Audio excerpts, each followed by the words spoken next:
नमस्कार. महाराष्ट्र शासनाकडून दुबार मतदान होऊ नये एखाद्या व्यक्तीकडून किंवा बोगस मतदान होऊ नये यासाठी मतदार यादीची पडताळणी सध्या शासन करत आहे.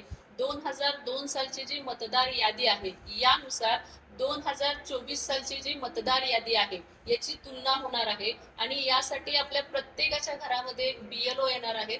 तर त्यांना आपण काय सहकार्य करायचं आहे? 2002च्या मतदार यादीमध्ये तुमचं नाव आहे का? आणि 2024च्या मतदार यादीमध्ये तुमचं नाव आहे का? असेल तर काही प्रश्नच येणार नाही. पण ज्यांचं नाव 2024च्या मतदार यादीमध्ये आहे पण 2002च्या मतदार यादीमध्ये नाही, त्या नागरिकांनी काय करायचं आहे, तर आपले जे कोणी नातेवाईक असतील त्यांचा त्या मतदार यादीतील अनुक्रमांक घेऊन तुमचं 2024च्या मतदार यादीतील नाव फिक्स होणार आहे. जर तुम्ही BLOंना सहकार्य केलं नाही तर भविष्यामध्ये तुम्हाला मतदान करता येणार नाही.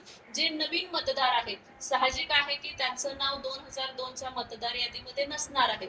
त्यांनी आपल्या नातेवाईकांचं अनुक्रमांक त्यांचं नाव मतदार यादीमध्ये असेल तो घेऊन 2024च्या मतदार यादीमधील तुमचा मतदानाचा जो अनुक्रमांक आहे तो फिक्स होणार आहे.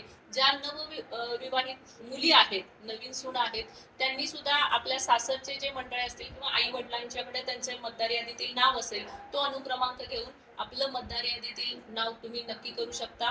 ही माहिती घेण्यासाठी BLO तुमच्या घरोघरी येत आहेत, तर कृपया त्यांना सहकार्य करा. 2002ची आपल्या कुरुंदवाड शहराची मतदार यादी नगरपालिकेमध्ये आहे. याशिवाय तुम्हाला ऑनलाईन सुद्धा मिळू शकते. भविष्यामध्ये एकही बोगस मतदान होऊ नये किंवा एकाच व्यक्तीकडून 2-3 वेळा मतदान होऊ नये यासाठी आपलं मतदार यादीतील नाव फिक्स व्हावं म्हणून शासनाकडून ही मोहीम राबवली जात आहे. तर आपण सर्वांनी नागरिकांना मी विनंती करते की आपण सर्वांनी या शासनाच्या मोहिमेला मनापासून सहकार्य करावं.